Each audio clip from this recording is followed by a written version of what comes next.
தேசிய மக்கள் சக்தியின் பத்திரமுல்ல தேர்தல் கண்காணிப்பு நிலையத்தை திறந்து வைக்கும் நிகழ்வில் கலந்து கொண்ட அனுரகுமார திசாநாயக்கவும் இது தொடர்பில் கருத்து தெரிவித்தார்.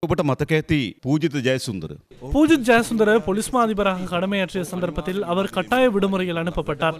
அதன் பின்னர் பதில் பொலிஸ் மா அதிபராக விக்ரமரத்ன நியமிக்கப்பட்டார்.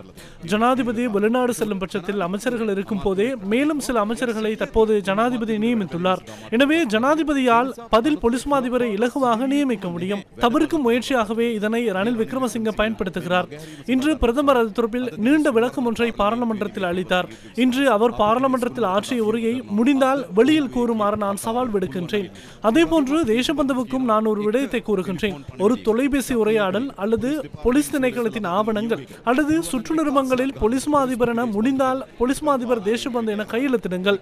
ரணில் விக்ரமசிங்க புஷ்பாட் போட்டுக் கொண்டிருக்கின்றார். என்ன நடக்கிறது என்பதை இன்னும் சில நாட்களில் அறிந்து கொள்ள முடியும். ரணில் விக்ரமசிங்கவின் மீது நம்பிக்கை வைத்துள்ள சில குழுக்கள் இருக்கின்றன. அவர்களுக்கு நான் ஒரு விடயத்தை கூறுகின்றேன். தேர்தல் வன்முறைகளை பாரிய அளவிலும் அரசு சொத்துக்களை வீண்விரயம் செய்யும் இவ்வாறான ஒரு தலைவர் நாட்டுக்கு தேவையா என்பதை உங்களிடம் வினவுகின்றேன். இன்னும் 2 மாதங்கள் மாத்திரமே நடனமாட முடியும். எனவே பதற்றப்பட தேவையில்லை.